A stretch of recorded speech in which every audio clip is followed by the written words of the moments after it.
Hello everyone. So as told, I hope you have liked the button. I hope you have subscribed to our channel AccuWeather Learning Hub. And if you had any doubts, you should have put it in the comment sections, and till now I might have answered them. So let's begin. Now this is our another video, and in this we will go by pricing. So how is the price of an IPO decided?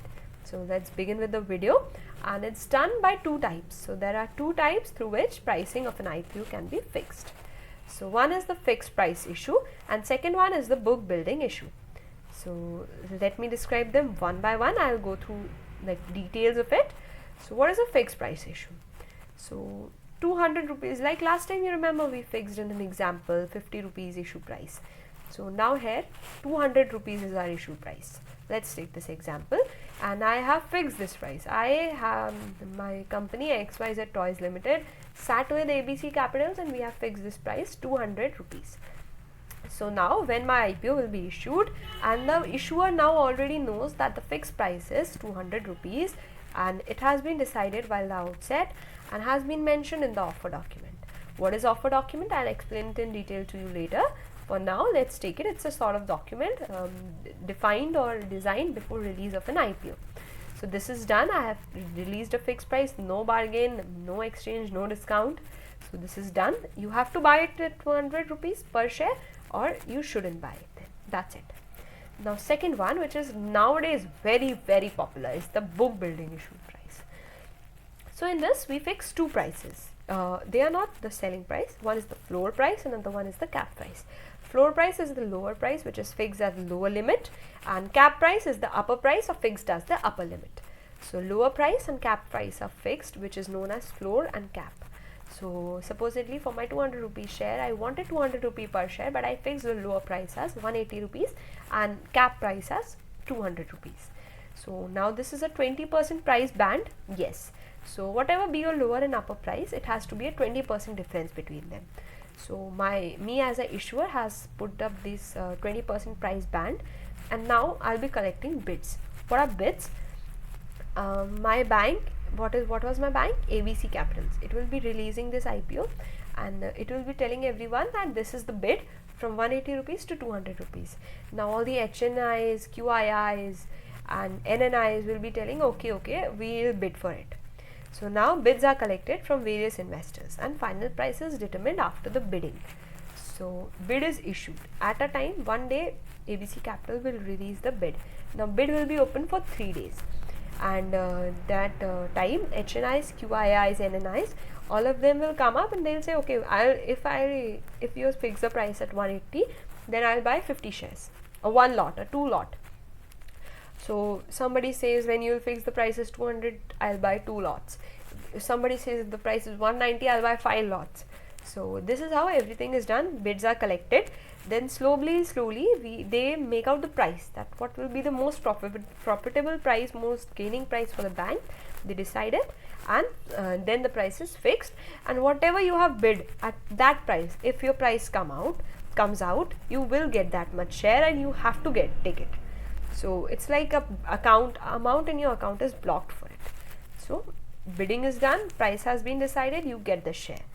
Now the fourth important step is distribution. You remember when we chose the bank, we decided which is a good bank based on distribution process. So this distribution process is really very important.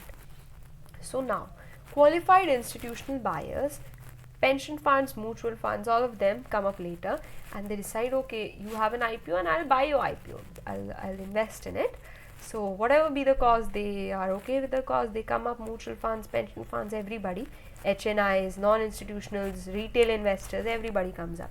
Now it's the job of the bank, the ABC Capitals or the syndicate which was formed, to distribute shares accordingly to the percentage to those investors.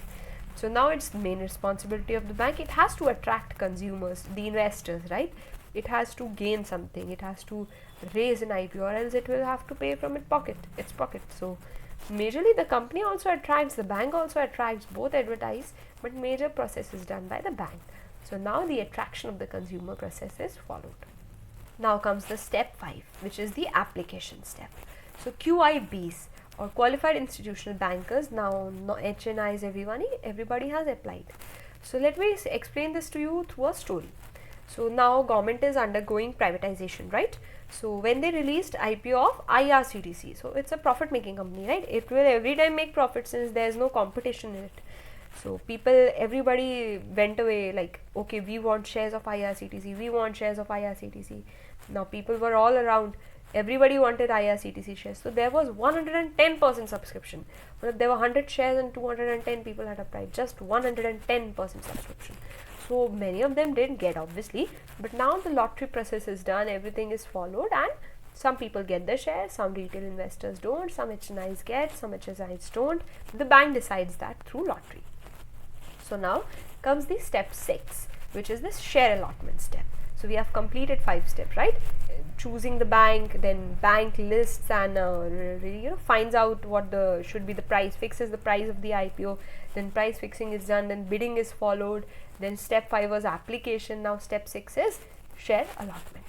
So as I said, QIBs or qualified institutional bankers are allotted 50% of the shares of the year. Supposedly there was total 200 lots, 100 lots will be given to QIBs without thinking. Now whatever QIBs might get it, some might get, some might not.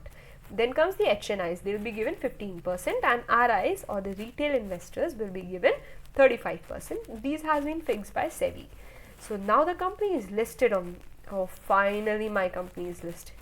With the National Stock Exchange, Bombay Stock Exchange, it's listed. So now after 3 to 5 days of bidding, the offer is opened.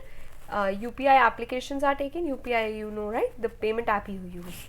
So UPI applications are accepted and then listing is closed. So one day it was open for bidding. Now 3 days later, bidding, 3 to 5 days later, whatever ABC Capitals decides, bidding is closed. Now again 3 to 5 days are spent. Now listing of the company takes place. The price has been decided, now the company is listed. Everybody applies. Now after 3 to 5 days, mostly it's 3 days. It's called T+3 formula, that whichever day you apply, you will get it in 3 days. So after 3 days, you will be either allotted the share or you won't be allotted the share. So this 3 days formula is very nice. Earlier it used to be very, very long, like it used to take months when it was an offline process. Now issuer gets fast access to the capital. I listed my company because I needed more capital. So I get easy access, earlier access to capital, and investor gets easy liquidity.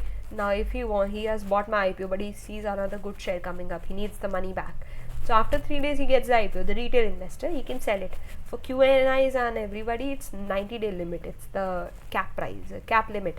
So the limit exists for our retail investors. Whenever they see they have the liquidity, right? They sell their shares, they buy new ones, they keep selling, day selling, which is called. So now they have easy liquidity. So here on we complete the listing process. Now my company is listed. No, but keep following. We have various important topics coming up, like what are the non-funding requirements of a company when it lists an IPO? What are the various needs? What is the Companies Act 1956, which describes the process of listing through an IPO, and how will my company gain from an IPO and everything? I will be describing it in the further videos. Do hit the like button for this video, and if you have any doubts, just comment it. I'll reply to you. Keep following, subscribe our channel, the AccuWeather Learning Hub. Thank you.